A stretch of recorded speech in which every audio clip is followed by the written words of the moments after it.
இங்கே ஒவ்வொரு நாளும் வந்து பார்த்திங்கன்னா ஏழை எளிய மக்களுக்கு, அதாவது நம்ம வள்ளலார் என்ன எப்படின்னா, ஒரு கர்மாவை அழிக்கிறோம் அப்படின்னாலே நம்ம வந்துட்டு அன்னதானம் பண்ண பண்ண நம்மளுடைய பழைய கர்மாவெல்லாம் கழியும். நீங்களும் இப்போ வாங்குறதோடு மட்டும் இல்லாமல் உங்களால் முடிஞ்சதை ஒரு எறும்புக்கு, ஒரு நாய்க்கு, இல்லை மிச்ச, அதாவது இப்போ நாயெல்லாம் தெருவில் தெரியுது, நம்ம கல்லால் எடுத்து அடிக்கிறோம். அதெல்லாம் அடிக்கும்போது நம்ம மனசில் வச்சுக்கணும். ஏன்னா அந்த ஜென்மத்திலேருந்து அடுத்ததுக்கு நம்ம வந்திருக்கிறோம். நம்ம நாயாக பிறந்தே தான் கல்லாகி புல்லாகி பூண்டாகி இதெல்லாம் கடந்து நாயானதுக்கப்புறம் தான் நம்ம இங்கே வந்திருக்கிறோம். சரியா? அதனால் தெருவில் போகிற எந்த உயிரினத்தையும் துன்புறுத்தாதீங்க. எல்லா உயிரினமும் நமக்கு வந்து நம்ம இப்போ மனுஷனாக பிறக்கிறதுக்கு முன்னாடி நம்ம அதில் ஏதாவது இருந்திருப்போம் அதில். அதனால் நம்மளால் முடிஞ்ச அளவுக்கு டெய்லி ஒரு எலும்புக்கு கூட வீட்டில் இருக்க சர்க்கரை அள்ளி போடுங்க.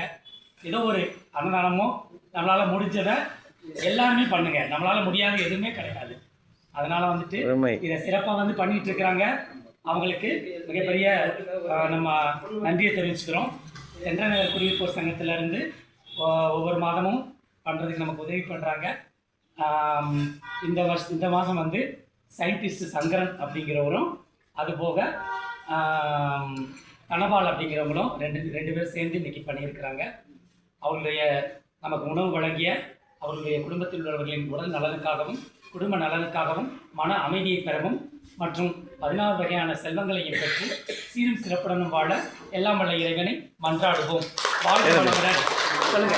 வாழ்க வளமுடன், வாழ்க நலமுடன், வாழ்க வளமுடன், வாழ்க நலமுடன். நன்றி. அருமை சார், வாழ்த்துக்கள்.